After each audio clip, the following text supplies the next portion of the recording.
नमस्कार दोस्तों, मैं हूं Deepak Saini. Welcome back to DR brother classes. DR brother classes में आप सभी का तहे दिल से स्वागत करता हूं। दोस्तों हमारी चर्चा राजस्थान आर्ट एंड कल्चर पर चल रही थी और आज हमारा जो टॉपिक है दोस्तों, रीट में नया शामिल हुआ है, राजस्थान के लोक देवता के बारे में चर्चा करेंगे। दोस्तों लोक देवता से बारे में पहले चर्चा करने से पहले थंबनेल पर एक प्रश्न लगा हुआ है दोस्तों, वो है नौलखा बावड़ी का वास्तुकार कौन था दोस्तों। इसके बारे में हम चर्चा करते हैं दोस्तों। तो नौलखा बावड़ी का वास्तुकार कौन था दोस्तों, इसके बारे में चर्चा करते हैं। अगर आपसे पूछ ले नौलखा बावड़ी कहाँ है दोस्तों, अगर आपसे पूछ ले दोस्तों नौलखा बावड़ी कहाँ है, तो आपका सामान्य उत्तर आएगा दोस्तों डूंगरपुर। कहाँ हो जाएगी दोस्तों नौलखा बावड़ी, कहाँ है दोस्तों, डूंगरपुर में। फिर अगर आपसे पूछ ले दोस्तों इसका जो वास्तुकार कौन था, इसका आर्किटेक्ट कौन था, इसकी डिजाइन किसने तैयार की थी, इसका नक्शा किसने तैयार किया था, वो क्या होता है दोस्तों वास्तुकार। और वास्तुकार कौन था दोस्तों, लीलाधर। कौन था दोस्तों, उस व्यक्ति का नाम क्या था दोस्तों, लीलाधर था।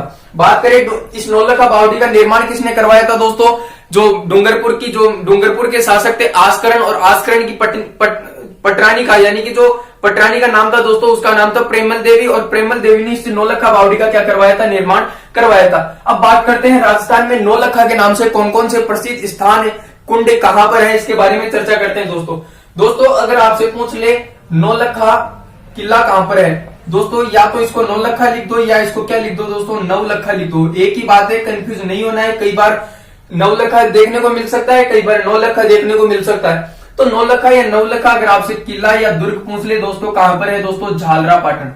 कहां पर है दोस्तों, झालरा पाटन। और झालरा पाटन को क्या कहा जाता है, घंटियों का शहर। और झालरा पाटन कहां है दोस्तों, झालावाड़ में।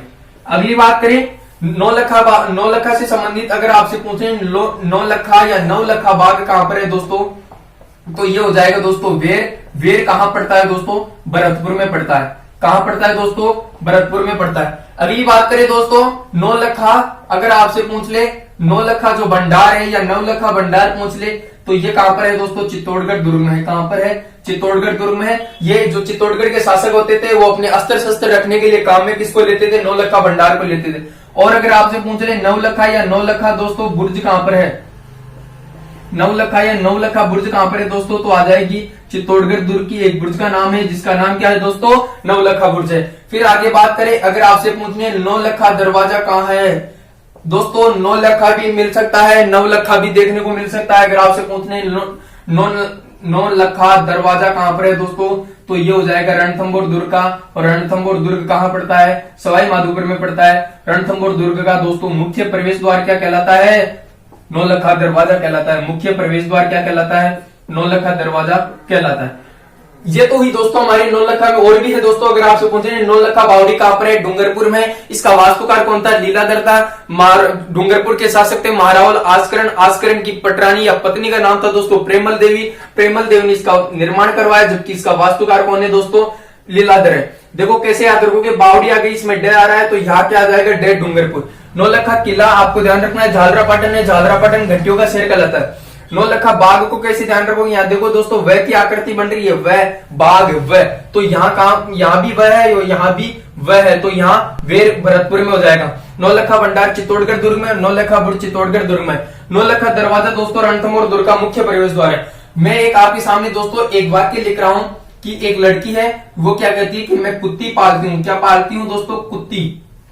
क्या पालती हूँ दोस्तों, कुत्ती। मैं कुत्ती पालती हूँ। एक मैंने आपके सामने वाक्य लिखा है, और तीन चीजें हैं दोस्तों। मैंने एक आपके सामने वाक्य लिखा है कि क्या है दोस्तों, मैं कुत्ती पालती हूँ। क्या पालती हूँ दोस्तों, मैं कुत्ती पालती हूँ। देखिएगा अगर आपसे पूछने नवलखा मंदिर कहां पर है दोस्तों, मैं से हो जाएगा दोस्तों मंदिर। क्या हो जाएगा दोस्तों, मंदिर हो जाएगा। कु से हो जाएगा दोस्तों नवलखा कुंड। क्या हो जाएगा दोस्तों, कुंड।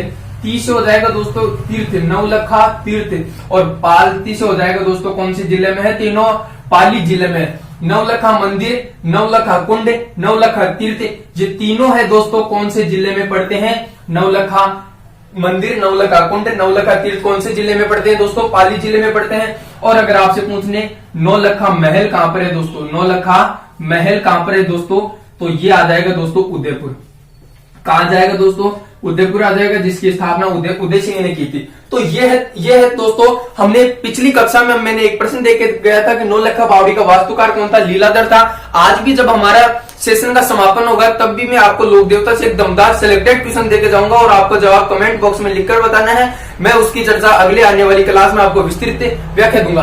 अगर आपसे पूछे नौलखा किला झालरापाटन को घंटियों का शहर कहते हैं, नौलखा बाग वेर भरतपुर में पड़ता है, भंडार चित्तौड़गढ़ दुर्ग नौलखा और बुर्ज है जो चित्तौड़गढ़ दुर्ग की एक बुर्ज का नाम है, और नौलखा दरवाजा रणथंभौर दुर्ग का मुख्य प्रवेश द्वार क्या कहलाता है, नौलखा दरवाजा कहलाता है। और नौलखा महल पूछ ले तो उदयपुर हो जाएगा। और एक वाक्य लिखा है दोस्तों, मैं कुत्ती पालती हूँ, नौलखा मंदिर, नौलखा कुंड, नौलखा तीर्थ, ये दोस्तों कहाँ पड़ते हैं, पाली जिले में पड़ते हैं। और एक आप दोस्तों यहां ले सकते हो, नौलखा झील कहां पर है दोस्तों, नौलखा झील कहां पर है, नौलखा झील है दोस्तों वो कहां पर पड़ती है, बूंदी में। और ये जितने भी राजस्थान में जितने भी नौलखा के नाम से प्रसिद्ध स्थान है दोस्तों, ये नौलखा के नाम से मैंने प्रसिद्ध स्थान करवा दिए गए हैं। अगर कोई भी प्रश्न इनसे बनता है तो आपको गोला काला करना है, पेन से गोला काला करना है। और ये दोस्तों नौलखा के बारे में दोस्तों आप इसका स्क्रीनशॉट लीजिएगा।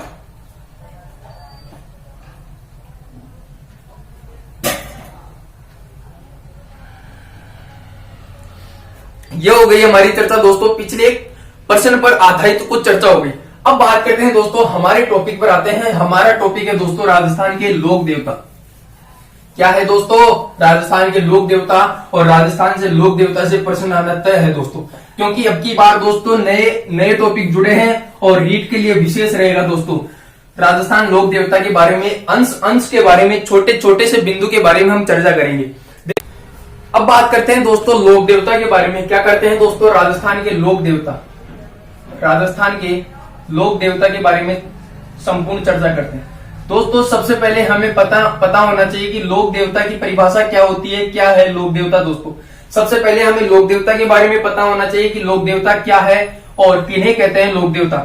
देखिएगा दोस्तों, लोक देवता क्या है, जो ऐसे व्यक्ति जो आप और हमारे जैसे ही समाज में, साधारण समाज में जन्म लेकर उन्होंने अपने अच्छे कार्य किए, समाज के लिए उल्लेखनीय कार्य किया और अपने अच्छे कार्यों की बदौलत से उन्हें पूजा जाने लगा, क्या कहलाते हैं दोस्तों, लोक देवता कहलाते हैं। लोक देवता जो लोगों के द्वारा स्थानीय विशेष क्षेत्र विशेष में पूजे जाने वाले लोक देवता क्या कहलाते हैं दोस्तों, लोक देवता कहलाते हैं। तो मैं यहाँ दोस्तों परिभाषा लिख सकता हूँ दोस्तों लोक देवता की, कि ऐसे व्यक्ति जो साधारण समाज में जन्म लेकर, ऐसे व्यक्ति जो साधारण समाज में जन्म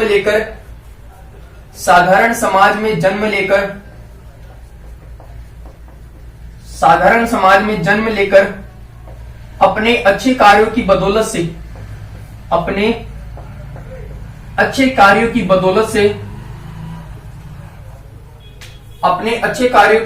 से उन्हें पूजा जाने लगा दोस्तों,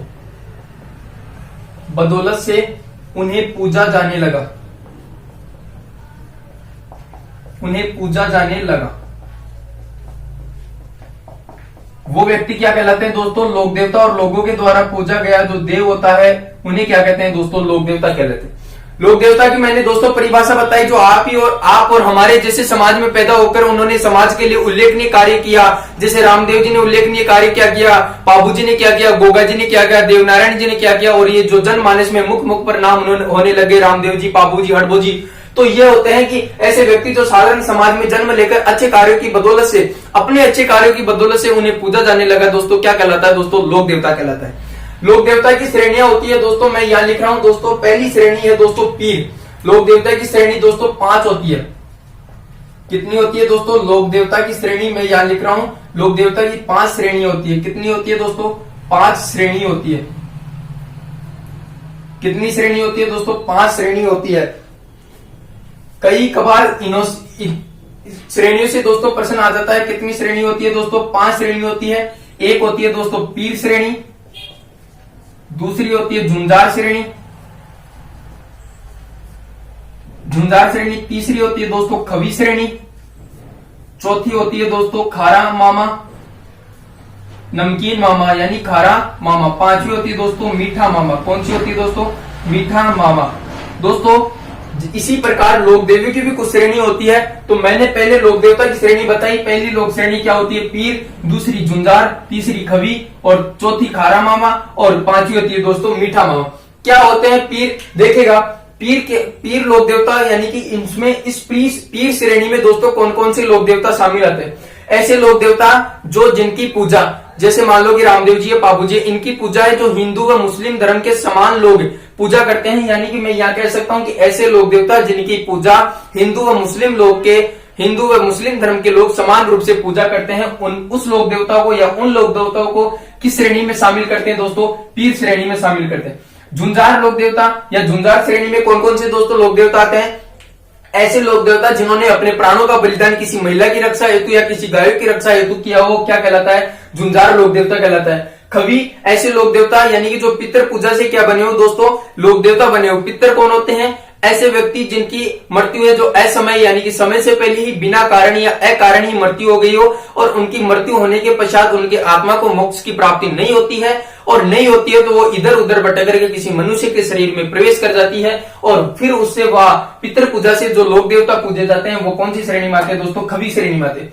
खारा मामा, खारा यानी कि नमकीन मामा, ऐसे लोक देवता जिनको किसी मनुष्य या किसी भैंस या किसी जानवर की बलि दी जाती हो, उन्हें क्या कहते हैं दोस्तों? खारा मामा लोक देवता कहते हैं। मीठा मामा यानी कि ये साधारण लोक देवता की क्या होती है दोस्तों? श्रेणी होती है। यानी कि कोई भी लोक देवता इन चारों श्रेणी में नहीं आए दोस्तों, कोई भी लोक देवता इन चारों श्रेणी में नहीं आए तो वो कौन से लोक देवता में आ जाते हैं? मीठा मामा, ये यानी कि साधारण लोक देवताओं की क्या होती है दोस्तों? श्रेणी होती है। अब बात करते हैं इनमें लिखे क्या दोस्तों। अभी इनमें एक श्रेणी के बारे में चर्चा करते हैं। देखिएगा दोस्तों, पीर क्या होती है, पीर श्रेणी क्या होती है दोस्तों। मैं यहां लिख देता हूं कि पीर क्या होती है। ऐसे लोक देवता दोस्तों, ऐसे लोक देवता दोस्तों, पीर क्या होती है? देखिएगा, ऐसे लोक देवता जिनकी पूजा हिंदू व मुस्लिम धर्म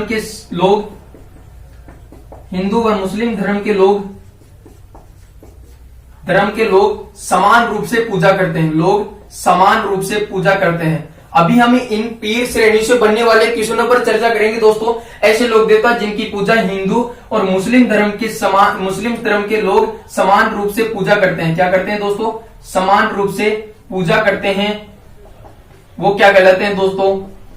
वो लोक देवता किस श्रेणी में आते हैं दोस्तों? पीर आते हैं। पीर यानी कि ऐसे लोक देवता जिनकी पूजा हिंदू, दोस्तों कौन कौन से?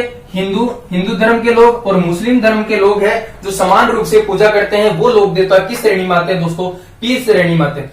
राजस्थान में जो पीर है दोस्तों कितने हैं? 5 है। राजस्थान में पीरों की संख्या, सबसे छोटा ही प्रश्न, राजस्थान में पीरों की संख्या पहला ही प्रश्न, सबसे छोटा प्रश्न, पीरों की संख्या कितनी है दोस्तों? 5 है, जिन्हें हम पंच पीर कहते हैं। पंच का मतलब 5 और पीर का मैंने बता दिया, जो समान रूप से हिंदू धर्म के लोग और मुस्लिम धर्म के लोग समान रूप से पूजा करते हैं, क्या कहलाते हैं? पीर कहलाते हैं। राजस्थान में दोस्तों एक आपने कहावत भी सुनी होगी कि पाबू हड़बू रामदे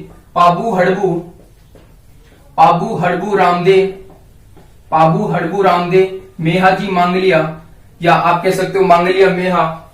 आपने दोस्तों एक कहावत सुनी होगी कि पाबू हड़बू रामदे मेहा मांगलिया, या मांगलिया मेहा। पांचों पीर पधारजो गोगा जी गेहा, पांचों पीर पधारजो गोगा जी गेहा। ये राजस्थानी क्या है दोस्तों? कहावत है जिनमें पंच पीरों की क्या आ गए? नाम आ गए। पाबू हड़बू रामदे मेहा जी मांगलिया मेहा, पांचों पीर पधारजो गोगा जी गेहा। यानी जो 5 पीर है दोस्तों कौन कौन से? एक तो है पाबू जी, एक है हड़बू जी, एक है रामदेव जी और एक है मांगलिया मेहा जी और एक है दोस्तों गोगा जी। राजस्थान में कहावत सुनी होगी पाबू हड़बू रामदेव मांगलिया मेहा, 5 पीर पधारजो गोगा जी गेहा। देखिएगा दोस्तों, पहला प्रश्न मैंने बता दिया कि राजस्थान में पीरों की संख्या कितनी है दोस्तों? 5 है। पीर कौन कौन से हैं दोस्तों? उनके नाम है, एक का नाम है बाबू जी, एक का नाम है हड़बू जी, एक का नाम है रामदेव जी, एक का नाम है मांगलिया मेहा जी और एक का नाम है दोस्तों गोगा जी गेहा।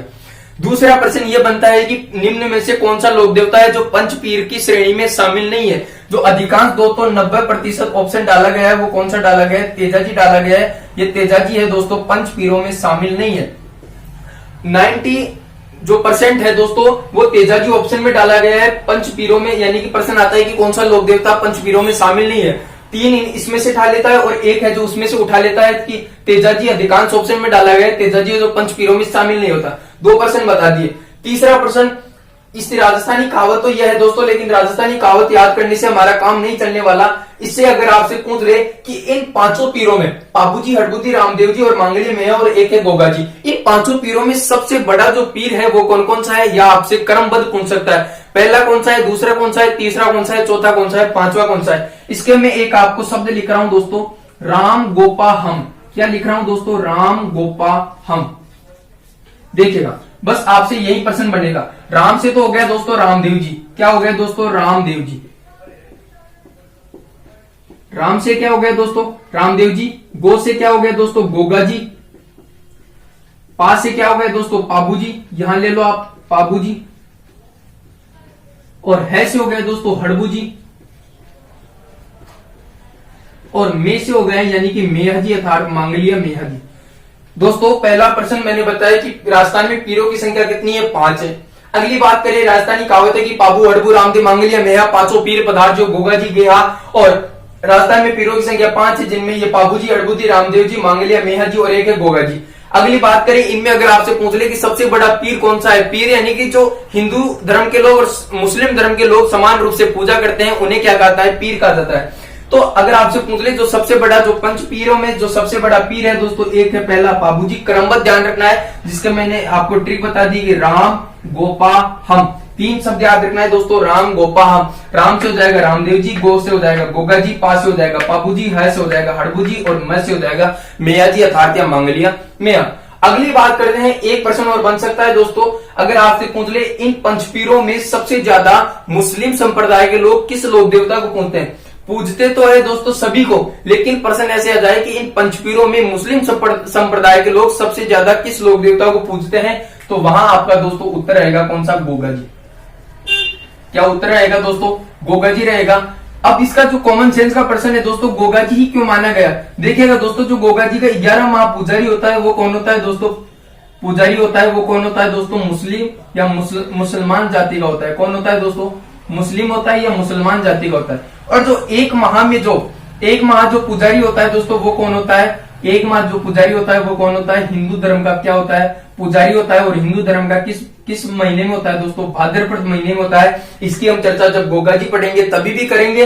और भाद्रपद कृष्ण नवमी को मेला बढ़ता है गोगा जी को, इस कारण जो हिंदू धर्म का जो लोग पुजारी होता है, जो एक माह में होता है, 11 माह पुजारी होता है, वो कौन होता है दोस्तों, मुसलमान जाति का होता है। हमने बात की कि लोक देवता क्या होते हैं, कि ऐसे व्यक्ति जो साधारण समाज में जन्म लेकर अपने अच्छे कार्यों की बदौलत से उन्हें पूजा जाने लगा, क्या कहलाता है दोस्तों, लोक देवता कहलाता है। लोक देवता की हमने 5 श्रेणियों की बात की, जिसमें एक श्रेणी है दोस्तों पीर। पीर क्या कहलाते हैं, ऐसे लोक देवता जिनकी पूजा हिंदू व मुस्लिम धर्म के समान, हिंदू व मुस्लिम धर्म के लोग हैं जो समान रूप से पूजा करते हैं, वो लोक देवता पीर श्रेणी में शामिल होते हैं। कई बार प्रश्न पूछ लिया गया है कि निम्न में से लोक देवताओं में जो पीर श्रेणी में शामिल नहीं है उसका चयन कीजिए। तो उसमें जो अधिकांश ऑप्शन में डाला गया है दोस्तों, तेजा जी डाला गया है। तेजा जी का खास रूप से ध्यान रखना।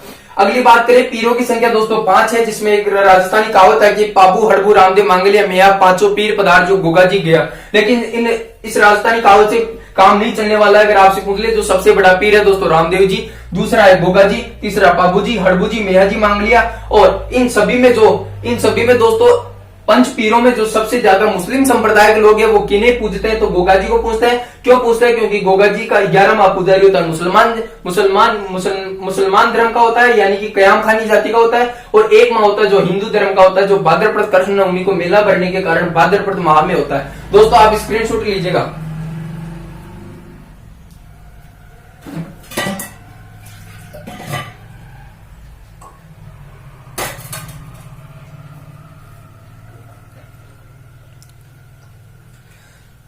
अब देखिएगा दोस्तों, आगे हम दूसरी श्रेणी के बारे में चर्चा करते हैं। दूसरी श्रेणी आती है दोस्तों खवी। खवी ले लो या दोस्तों झुंझार ले लो, एक ही बात है। पढ़नी तो दोस्तों हमें पांचों है और विस्तार से पढ़ेंगे दोस्तों। दूसरी श्रेणी आती है हमारी, आती है झुंझार। कौन सी श्रेणी आती है दोस्तों, झुंझार श्रेणी आती है। देखिएगा दूसरी श्रेणी आती है दोस्तों, कौन सी आती है, झुंझार श्रेणी।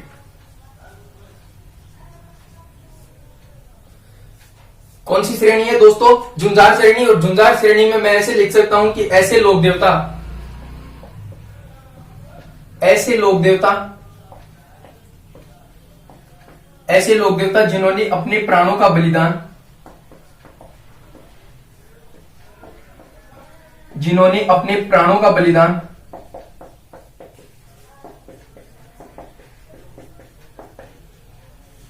किसी महिला की रक्षा हेतु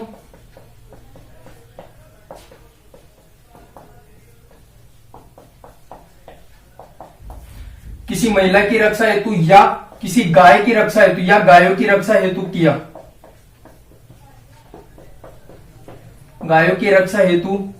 किया और वो लोक देवता है दोस्तों किस श्रेणी में शामिल होते हैं दोस्तों? झुंझार श्रेणी में शामिल होते हैं। दोबारा देख लेना दोस्तों, ऐसे लोक देवता जिन्होंने अपने प्राणों का बलिदान किसी महिला की रक्षा हेतु या किसी गायों की रक्षा हेतु किया, वो लोक देवता किस श्रेणी में शामिल होते हैं दोस्तों? झुंझार श्रेणी में शामिल होते हैं। एक मैं दोस्तों आपके सामने एक प्रश्न रख रहा हूं, वो आपको बताना है कि निम्न में से कौन सा लोक देवता झुंझार श्रेणी का नहीं है। यहां मैं आपको लिख रहा हूं कि निम्न में से कौन सा लोक देवता झुंझार श्रेणी का नहीं है।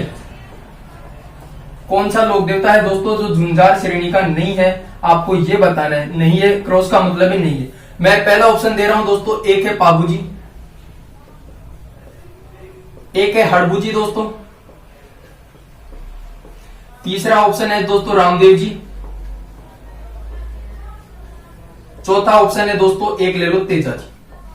आप इन चारों लोक देवता में ये बताना है। अब कब बताओगे दोस्तों? जब इन लोक देवता के बारे में जानकारी रहेगी। मैंने प्रश्न ये पूछा है कि ऐसा कौन सा लोक देवता है दोस्तों जो झुंझार श्रेणी में नहीं आता हो, झुंझार श्रेणी में शामिल नहीं है। देखिएगा झुंझार मैंने बताया कि ऐसे लोक देवता को कहते हैं जिन्हें अपने प्राणों का बलिदान या तो किसी महिला की रक्षा हेतु किया हो या किसी गायों की रक्षा हेतु किया हो, तो वो लोक देवता किस श्रेणी में शामिल होते हैं? झुंझार श्रेणी में शामिल होते हैं दोस्तों। जो इसमें जो उत्तर माना जाएगा, जो कौन सा माना जाएगा? रामदेव जी माना जाएगा। यानी कि हमारा उत्तर कौन सा रहेगा? 3 नंबर सही रहेगा। कैसे रहेगा देखिएगा दोस्तों, पाबूजी है दोस्तों जो देवल चारणी की गाय की रक्षा करते हुए क्या हो जाते हैं दोस्तों? शहादत को प्राप्त हो जाते हैं। इसकी हम चर्चा जब पाबूजी पढ़ेंगे तब करेंगे। तेजा जी है दोस्तों, वो लाछा गुजरी की गायों को छुड़ाते हुए क्या हो जाते हैं? शहादत को प्राप्त हो जाते हैं। हड़बूजी है, इन्होंने गायों की रक्षा करते हुए नहीं हुए, लेकिन ये ध्यान रखना पूरे जीवन में यानी कि जब तक मृत्यु नहीं हो जाती है तब तक इन्होंने यानी कि क्या की? गायों की सेवा की, और गायों की सेवा करते हुए क्या हो जाते हैं दोस्तों? मृत्यु को प्राप्त हो जाते हैं। क्या हो जाते हैं दोस्तों? मृत्यु को प्राप्त हो जाते हैं। जो इसमें जो उत्तर माना जाएगा वो कौन सा माना जाएगा दोस्तों? रामदेव जी माना जाएगा। तो झुंझार श्रेणी मैंने बता दी, पीर श्रेणी बता दी। अब तीसरी श्रेणी के बारे में चर्चा करते हैं दोस्तों। तीसरी श्रेणी हमारी आ जाती है दोस्तों खवी कैसी श्रेणी होती है दोस्तों? ऐसे लोक देवता जो पितृ पूजा से क्या बने हो दोस्तों? लोक देवता बने। पितृ पूजा क्या होती है दोस्तों? मैंने बता दी, ऐसे व्यक्ति जिसकी मृत्यु है जो अकारण या असमय से पहले, बिना कारण और बिना या समय से पहले ही मृत्यु हो जाए, और उनकी जो मृत्यु होने के बाद उनकी आत्मा की मोक्ष की प्राप्ति नहीं होती है, तो वो आत्मा है इधर उधर भटक करके किसी मनुष्य के शरीर में प्रवेश कर जाती है। ऐसे लोक देवता को क्या कहते हैं दोस्तों? खवी कहा जाता है। तो मैं यहाँ एक लाइन लिख सकता हूं कि खवी, तीसरी श्रेणी कौन सी हो जाएगी? खवी हो जाएगी। इसमें जो यानी कि इसमें हम लिख सकते हैं जो पितृ पूजा से क्या बने हो दोस्तों? लोक देवता बने हो। जो पितृ पूजा से लोक देवता बने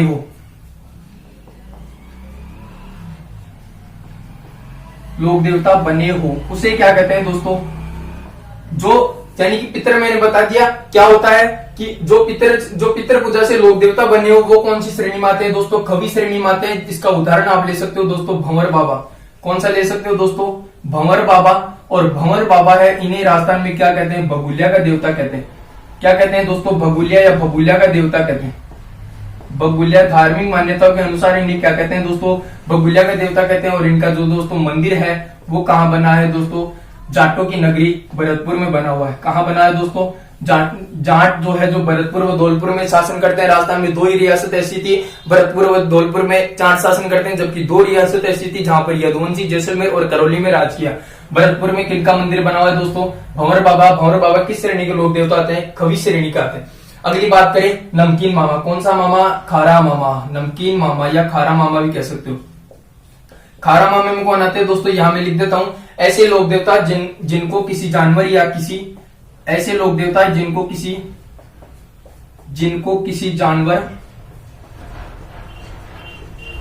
जानवर या किसी मनुष्य की बलि कुर्बानी दी जाती हो। किसी मनुष्य की कुर्बानी दी जाती हो या बलि दी जाती हो, कुर्बानी दी जाती है, ऐसे लोक देवता किस श्रेणी में आते हैं दोस्तों? खारा मामा की श्रेणी में आते हैं। और इसमें जो सबसे बड़ा उदाहरण मिलता है वो मिलता है मामादेव। कौन सा मिलता है दोस्तों? मामादेव। और मामादेव को राजस्थान में क्या कहते हैं? बरसात के देवता या वर्षा के देवता कहते हैं। ऐसा माना जाता है कि धार्मिक मान्यताओं के अनुसार ऐसा कहा जाता है कि जब राजस्थान में दोस्तों बरसात नहीं होती है, वर्षा नहीं होती है, तो कौन सा लोक देवता रूठ जाता है? तो मामदेव रूठ जाता है। और मामदेव को खुश करने के लिए दोस्तों भैंसे की बलि दी जाती है। इन्हें खुश करने के लिए दोस्तों किसकी बलि दी जाती है? भैंसे की बलि दी जाती है। किसकी बलि दी जाती है दोस्तों? भैंसे की क्या दी जाती है? बलि दी जाती है। जब मामदेव पढ़ेंगे तब इसकी संपूर्ण चर्चा करेंगे। अब आज मैंने जो लोक देवता की जो मुख्य श्रेणी बता रहा हूं दोस्तों, एक श्रेणी दोस्तों यहां लिख देता हूं। कौन सा मामा दोस्तों? स्वीट मामा, मीठा मामा। कौन सा मामा दोस्तों? मीठा मामा। मीठा मामा ये यानी कि आप इसमें लिख देना साधारण लोक देवता की श्रेणी।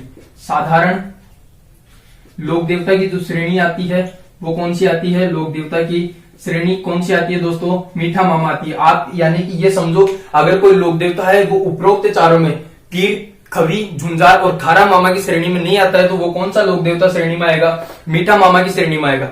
यानी कि जो सामान्य रूप से भोग लेते हैं उन्हें पूजा जाने लगा लोक देवता जो किस श्रेणी में आते हैं दोस्तों? मीठा मामा की श्रेणी में आते हैं। अधिकांश जो लोक देवता है दोस्तों मीठा मामा की श्रेणी में आते हैं। दोस्तों स्क्रीनशॉट लीजिएगा एक बार। अब बात करते हैं दोस्तों आगे के बारे में।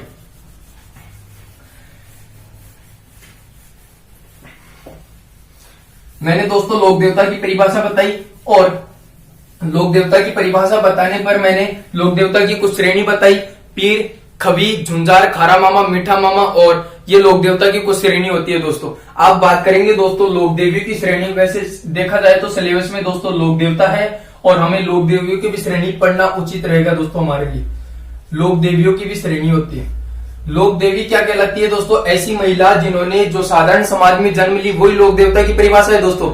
ऐसी महिला जो साधारण समाज में जन्म लेकर अपने अच्छे कार्यों की बदौलत से उन्हें पूजा जाने लगा, क्या कहलाती है दोस्तों? लोक देवी कहलाती है। तो लोक देवी की भी ये श्रेणी होती है। देखिएगा दोस्तों, एक श्रेणी है दोस्तों सती, एक है महासती, एक है सती, महासती, एक है दोस्तों आसती, और एक है दोस्तों मां सती, या इसको कह दो माता सती। एक दोस्तों श्रेणी यहां ले लो आप, खारी मामी, और एक ले लो दोस्तों कौन सी? मीठी मामी। कौन सी मामी? स्वीट मामी। मीठी मामी, नमकीन मामी आ गई, मीठी मामी आ गई। देखिएगा दोस्तों, इन दोनों से या खारी मामी, यानी कि मैंने लोक देवी की श्रेणी 1, 2 श्रेणी, तीसरी, चौथी श्रेणी और 5वीं और 6 श्रेणी, यानी कि लोक देवी की श्रेणी कितनी होती है दोस्तों? 6 श्रेणी होती है। देखिएगा पहली मैंने लिखी है दोस्तों सती। सती किसे कहते हैं? कि अगर किसी महिला की दोस्तों मृत्यु हो जाती है, अगर किसी महिला के पति की मृत्यु हो जाती है, और जब पति का उसका दाह संस्कार या अंतिम संस्कार किया जा रहा हो, तब वो महिला है जो अपने पति की चिता के साथ जिंदा जल जाए, उस महिला को क्या कहते हैं दोस्तों? सती कहा जाता है। देखिएगा मैं यहां लिख देता हूं कि ऐसी महिला जो अपने पति की चिता के साथ जो अपने पति की चिता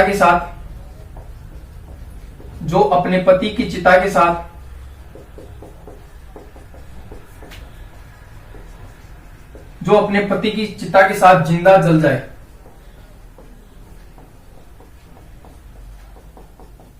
जल जाए, उसे क्या कहते हैं? सती कहा जाता है। यानी कि अगर किसी महिला के पति की मृत्यु हो गई हो और उस पति का जब दाह संस्कार या अंतिम संस्कार किया जा रहा हो, तब वो महिला है दोस्तों अपने पति की चिता के साथ जिंदा जल जाए, ऐसी महिला को क्या कहते हैं दोस्तों? सती कहा जाता है। यहां से प्रश्न पढ़ने वाले दोस्तों, पहला प्रश्न अगर आपसे पूछ ले, राजस्थान की प्रथम सती कौन थी दोस्तों? तो उसका नाम था दोस्तों संपल कंवर। कौन थी दोस्तों? संपल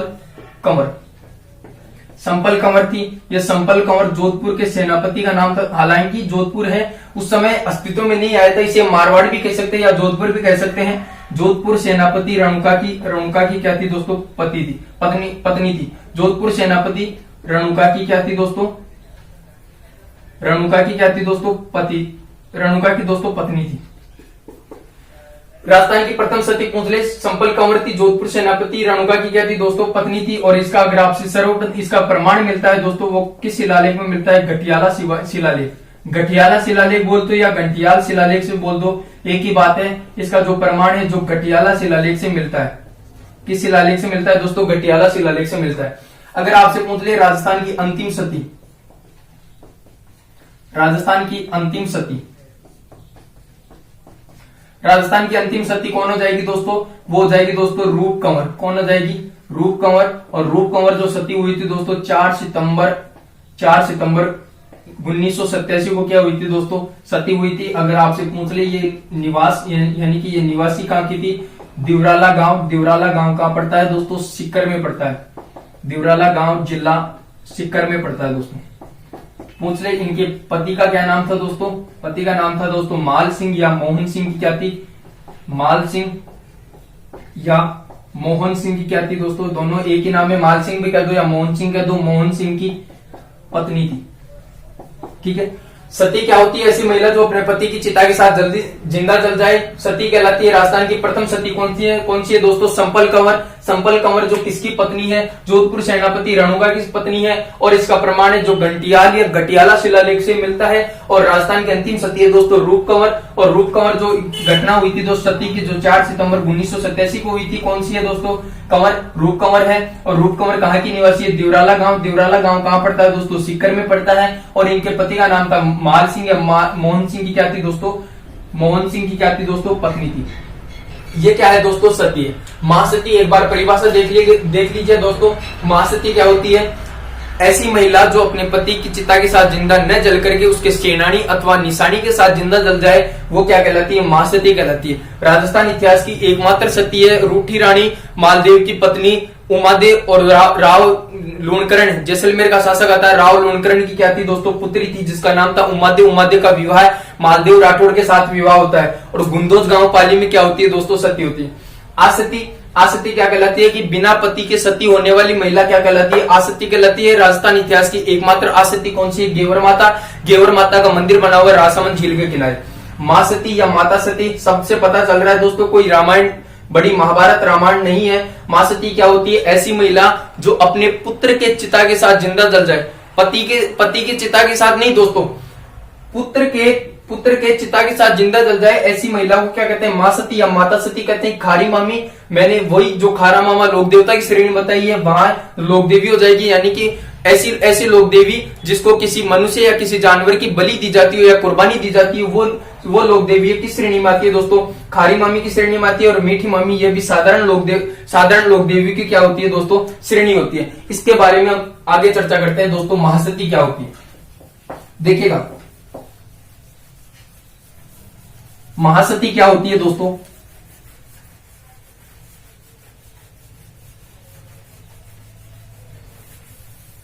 देखिएगा दोस्तों, महासती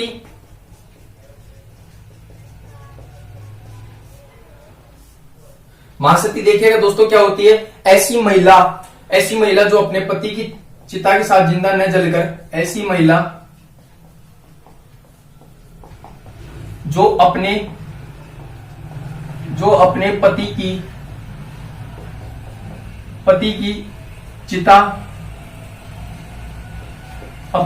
चिता के साथ जिंदा न जलकर दोस्तों, न जलकर किसी सेनानी या किसी निशानी के साथ जिंदा जले। किसी निशानी कह दो या सेनानी कह दो, निशानी के साथ जिंदा जले ऐसी महिला को क्या कहते हैं दोस्तों? महासती कहते हैं। राजस्थान इतिहास की एकमात्र महासती कौन सी थी दोस्तों? उमादेव थी। उमादेव को क्या कहते हैं दोस्तों? रूठी रानी के नाम से जाना जाता है। राजस्थान में कई रूठी रानी हुई है दोस्तों। उमादेव थी दोस्तों किसकी पुत्री थी? जैसलमेर के शासक थे, कौन थे दोस्तों? राव लूणकरण की क्या थी दोस्तों? राव लूणकरण की क्या थी दोस्तों? पुत्री थी। अगर आपसे पूछ ले इनके जो पति का नाम था दोस्तों, इनका विवाह जोधपुर के शासक या मारवाड़ के शासक मालदेव, जिन्हें 52 युद्धों का विजेता कहते हैं, मालदेव के साथ क्या हुई थी? इनकी विवाह हुई। बात करें ये महासती किस स्थान पर हुई थी? स्थान ध्यान रखना है दोस्तों, गुंदोज गांव पाली में क्या हुई थी दोस्तों? गुंदोज गांव कहां पड़ता है? पाली। और पाली में दोस्तों मालदेव की पगड़ी के साथ क्या हुई थी? सती हुई थी। पगड़ी के साथ यानी कि मालदेव की सेनानी अर्थात निशानी थी, उमादेव के पास पगड़ी थी और पगड़ी को चिता बनाकर के क्या हुई थी दोस्तों? सती हुई थी। और वो महिला सती हो जाए ऐसी महिला को क्या कहते हैं दोस्तों? महासती कहते हैं। सती हुई थी। ये क्या है दोस्तों? महासती है। ऐसी महिला जो अपने पति के साथ जिंदा न जलकर किसी निशानी के साथ जिंदा जल जाए उसे क्या कहते हैं दोस्तों? महासती कहते हैं। और राजस्थान इतिहास की एकमात्र महासती कौन सी है दोस्तों? उमादेव। उमादेव दोस्तों रूठी रानी कहलाती थी। पुत्री किसकी थी दोस्तों? जैसलमेर के शासक राव नवलखन की क्या थी दोस्तों? पुत्री थी। पति था दोस्तों कौन था? मालदेव। और महासती किस स्थान पर हुई दोस्तों? वेरी वेरी इंपॉर्टेंट, आपको शब्द ध्यान रखना है। किस स्थान पर हुई है दोस्तों?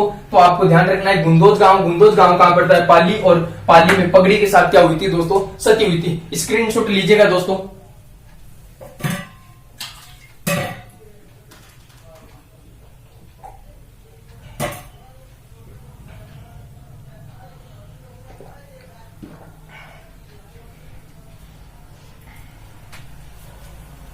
अब बात करते हैं दोस्तों आगे के बारे में। दोस्तों थोड़े महासती के बारे में चर्चा कर लेते हैं। क्या कारण था दोस्तों उमादेव जो महासती क्यों हुई? दोस्तों उमादेव महासती क्यों हुई? देखिएगा दोस्तों, यहां उमादेव है और यहां कौन है दोस्तों? मालदेव राठौड़। देखिएगा दोस्तों, पूरा फोन को दोस्तों हॉरिजॉन्टल मोड पर कर लेना और पूरा ये कहानी है दोस्तों पूरे खोपड़े में सेव कर लेना, जो मालदेव और राठौड़ और उमादेव से कभी कोई नहीं भूलोगे दोस्तों। देखिएगा दोस्तों, उमादेव कहां की है दोस्तों? जैसलमेर की है। कहां की है दोस्तों? जैसलमेर की। और मालदेव राठौड़ दोस्तों कहां का है? मारवाड़ का। उमादेव थी दोस्तों वो महासती क्यों होती है? देखिएगा क्या कारण था दोस्तों। जो मालदेव का देहांत है दोस्तों 1562 ईस्वी में, दोस्तों 1562 ईस्वी में मालदेव का देहांत हो जाता है सारंग की पहाड़ियों के निकट। और सारंग की पहाड़ियां कहां पड़ती है दोस्तों? जोधपुर में पड़ती है। मालदेव का देहांत 1562 ईस्वी में हो जाता है। और मालदेव का देहांत 1562 होने पर इस बात की सूचना किसको लगती है? उमादेव को लगती है। उमादेव का विवाह किसके साथ हुआ था दोस्तों? मालदेव राठौड़ के साथ हुआ था। यह उमादेव अब जैसलमेर नहीं होकर कहां होनी चाहिए दोस्तों? जोधपुर में होनी चाहिए। लेकिन महासती तो कहां होती है दोस्तों? गुंदोज गांव। गुंदोज गांव कहां पड़ता है? पाली में पड़ता है। जब मालदेव राठौड़ की जब देहांत की सूचना दोस्तों भनक लगती है तो दोस्तों यह है जो उमादेव दोस्तों जोधपुर न आने की कसम खा रखी थी। दोस्तों जोधपुर न आने की क्या खा रखी थी? कसम खा रखी थी। तभी तो दोस्तों इस उमादेव को क्या कहते हैं दोस्तों? रूठी रानी के नाम से जाना जाता है। किसके नाम से जाना जाता है दोस्तों? रूठी रानी के नाम से जाना जाता है। जब ये जोधपुर नहीं आएगी, जबकि मालदेव का देहांत 1562 ईस्वी में सारंग की पहाड़ियों के निकट जोधपुर में हो जाता है। अब ये जोधपुर न आने की कसम खा रखी तो दोस्तों महासती कहां हो जाती है दोस्तों? गुंदोज गांव। और गुंदोज गांव कहां पड़ता है दोस्तों? पाली में पड़ता है। पाली में गुंदोज गांव 1562 ईस्वी में क्या हो जाती है? सती हो जाती है। और किसके साथ हो जाती है? पगड़ी के साथ क्या हो जाती है दोस्तों? सती हो जाती है। अब क्या कारण था दोस्तों जो उमादेव है जो रूट करके मारवाड़ से सीधा यानी कि रहती कहां है दोस्तों? तारागढ़ दुर्ग अजमेर में रहती है। क्या कारण था कि जो मालदेव से रूट करके कहां आती है, कहां आ जाती है दोस्तों? तारागढ़। और तारागढ़ कहां पड़ता है दोस्तों? अजमेर में पड़ता है। क्या कारण था दोस्तों? देखिएगा, कहा ऐसा जाता है कि जब मालदेव राठौड़ और उमादेव की जब शादी हुई तो शादी होने के बाद विवाह की पहली रात ही दोस्तों किसी इन दोनों के मध्य मालदेव और उमादेव को लेकर के उमादेव को मध्य किसी बात को लेकर के अनबन हो जाती है।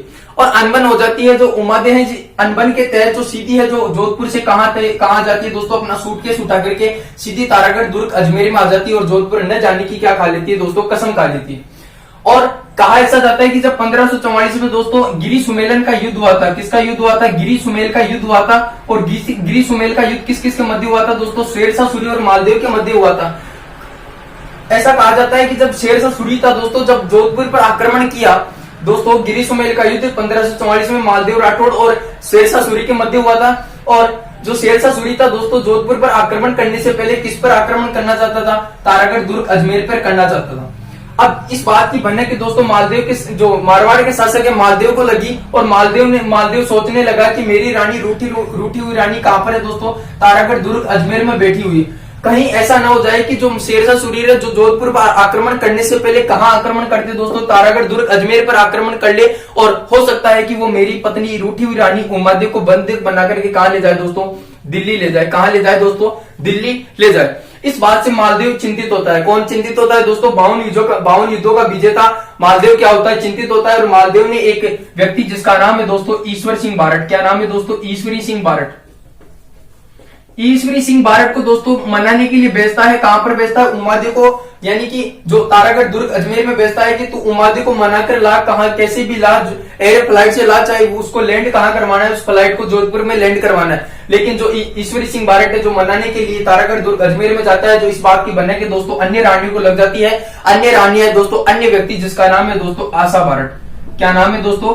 आशा बारट है। ये आशा बारट है जो किसको मनाने के लिए जाता है, यानी कि आशा बारट है जो अन्य रानी है। क्या कहती है दोस्तों कि आशा बारट उमादे को जाकर कुछ ऐसा बोल दे कि हमेशा हमेशा के लिए उमादे है दोस्तों वो कहां नहीं आए दोस्तों, मारवाड़ नहीं आए। दोस्तों ये आशा बारट है दोस्तों ईश्वरी सिंह बारट से पहले कहां पहुंच जाता है? तारागढ़ दुर्ग अजमेर में पहुंच जाता है। और आशा बारट है जो तारागढ़ दुर्ग अजमेर में पहुंचने पर उमादे को एक कथन कहता है कि मान तजे तो पीहू ताज, पीहू तजे तो मान, दोनों खम्मड़ नाई हो एकड़ खम्मन ठान। यानी जो आशा बारट है दोस्तों उमादे को क्या कह रहा है कि मान तजे तो पीहू ताज, अगर तुझे तेरे मान सम्मान का प्यारा है, कि देख उमा अगर तुझे तेरा मान सम्मान प्यारा है तो तुझे तेरे पिया को त्यागना पड़ेगा। पिया का मतलब अपने पति को त्यागना पड़ेगा। मान तजे तो पीहू ताज, पीहू तजे तो मान, अगर तुझे तेरा पिया प्यारा है तो तुझे तेरा मान सम्मान त्यागना पड़ेगा।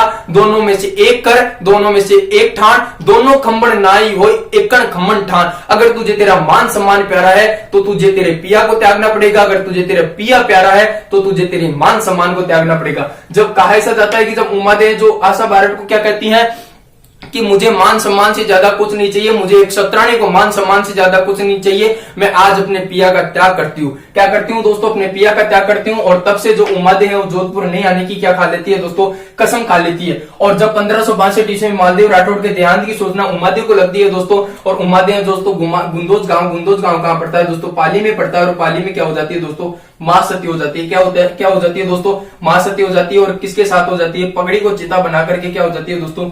महासती हो जाती है। ऐसी जो कहानी है, जो महासती के बारे में कहा जाता है कि उमादे महासती क्यों हुई थी दोस्तों? महासती दोस्तों होगी। फिर एक थी दोस्तों आसती। आसती मैंने बताया कि ऐसी महिला जो अपने बिना पति के क्या हो जाए दोस्तों? सती हो जाए, उसे कहते हैं आसती। माता सती अपने पुत्र के चिता के साथ जिंदा जल जाए, उसे क्या कहते हैं दोस्तों?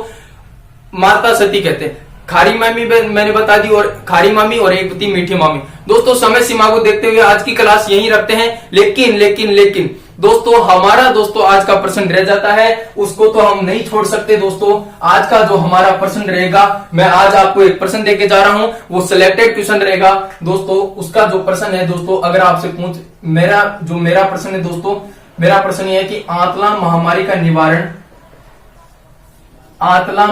का निवारण किस लोक देवता ने किया दोस्तों? आंतला महामारी का निवारण किस लोक देवता ने किया? आपको इसका जवाब कमेंट बॉक्स में लिखकर बताना है। और मैं अगली आने वाली क्लास में इसकी संपूर्ण अध्ययन करूंगा। आंतला महामारी का निवारण किस लोक देवता ने किया? आंतला महामारी का निवारण किस लोक देवता ने किया? आपको इसका प्रश्न दोस्तों कमेंट बॉक्स में लिखकर बताना है। और आने वाली क्लास में मैं इसकी विस्तृत व्याख्या करूंगा। जब तक के लिए धन्यवाद। राधे राधे।